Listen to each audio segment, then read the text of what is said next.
Fala galera da Malheiros TV, estamos de volta para mais um giro pelo mundo.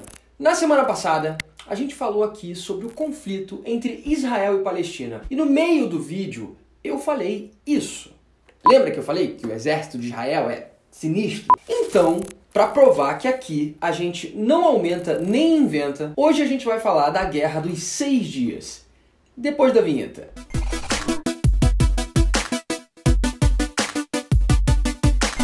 A Guerra dos 6 Dias tem esse nome por uma razão muito especial. Ela durou 6 dias. Aí você pensa, é óbvio, né? Não, não é óbvio. É claro que não. A Guerra dos 100 Anos não durou 100 anos. A Primeira Guerra Mundial não envolveu todo mundo. E, vamos combinar, não tinha nenhum santo na Guerra Santa. Então não é óbvio. O importante é saber que foi uma guerra de grandes proporções, envolvendo vários países com conquistas e perdas de território. E os israelenses fizeram tudo isso em apenas 6 dias. Isso mesmo, 6 dias. E eu ouvi dizer que eles não pararam para descansar no domingo. Fica a dica aí. E aí, esse é o momento que você pensa, mas como isso tudo aconteceu em tão pouco tempo? Vamos lá, vamos parar de fazer piada e vamos explicar direito. Começando pelo começo, como a gente gosta aqui. Esse conflito está dentro do mesmo problema territorial envolvendo Israel e Palestina. Mas dessa vez o conflito se deu contra outros países árabes e comprovou a supremacia bélica israelense naquela região. A criação do Estado de Israel foi muito contestada por lideranças árabes e outros países importantes do Oriente Médio. Você aqui do canal já está careca de saber que aquela região é de extrema importância para as maiores religiões monoteístas do mundo.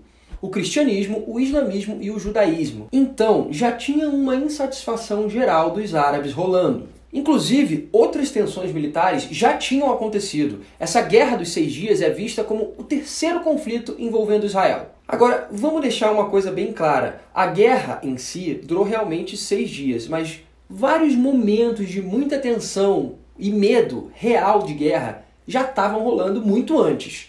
Na época, um movimento de aproximação entre países árabes estava em expansão e já tinha até um principal nome: Gamal Abdel Nasser, líder egípcio que contava com bastante apoio da população e de outros líderes da região. Além da resistência de órgãos internacionais, como a Liga Árabe, a tensão chegou a um nível bem alto no ano de 1964, quando aconteceu a segunda Conferência do Cairo. Entre os grandes pontos desse encontro estava a vontade explícita de acabar com o Estado de Israel. Ou seja, um recado tinha sido dado, um recado muito claro. Nos anos seguintes, países como Síria e Jordânia demonstraram apoio a grupos contrários a Israel, inclusive grupos militares. O curioso da geopolítica é que é uma ciência sobre como o espaço onde a gente está influencia no nosso comportamento e nas nossas relações. E o Estado de Israel é um perfeito exemplo disso. Olha só, dá uma olhada no mapa que você vai entender. Repare bem onde está Israel.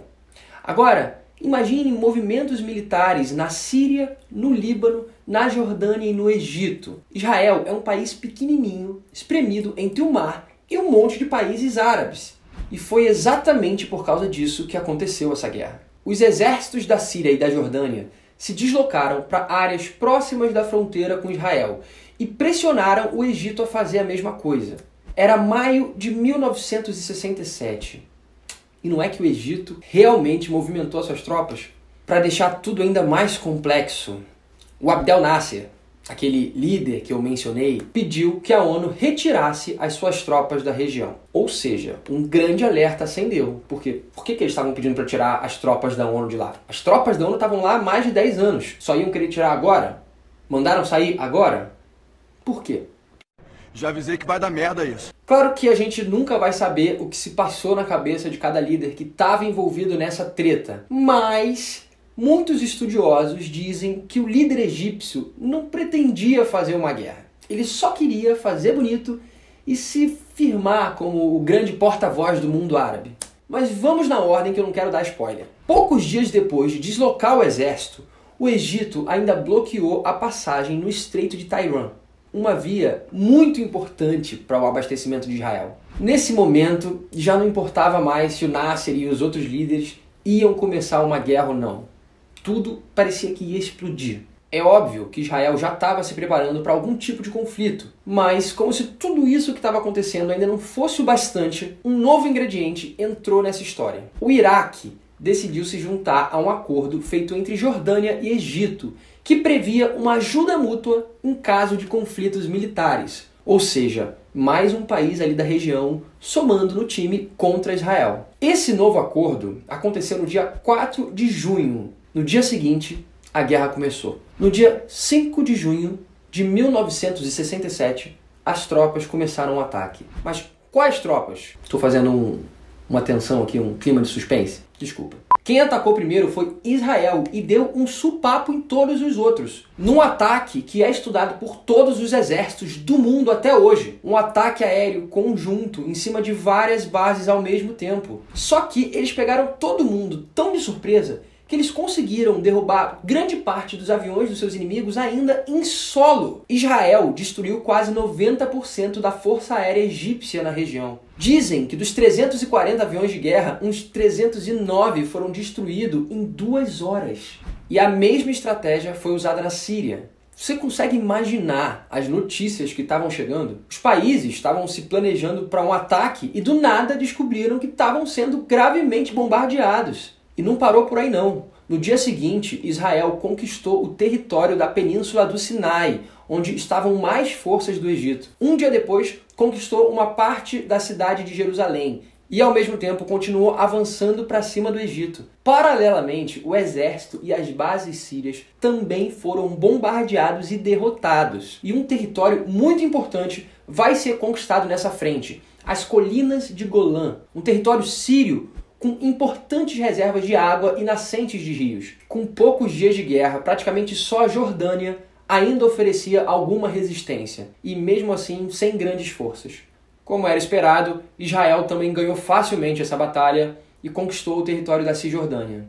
Com a pressão internacional, Israel sabia que os ataques não podiam durar muito, e mais uma vez é difícil a gente pensar o que os líderes naquele momento estavam pensando. Porém, alguns historiadores e estudiosos dizem que nem os líderes de Israel tinham ao certo uma definição do que eles iam fazer com aqueles territórios que eles tinham ganhado. Alguns documentos mostram que esse resultado tão positivo para o lado israelense, apesar das suas baixas, foi uma grande surpresa para muita gente. A verdade é que no começo da noite do dia 10 de junho de 1967 foi assinado um cessar-fogo. A guerra tinha parado, mas muita coisa ainda estava por vir. Lembra do Abdel Nasser? Então, ele chegou a largar o poder e depois mudou de ideia. Uma resolução da ONU, a de número 242, pedia que Israel devolvesse os territórios conquistados. Porém, Israel queria que os Estados Árabes reconhecessem o seu direito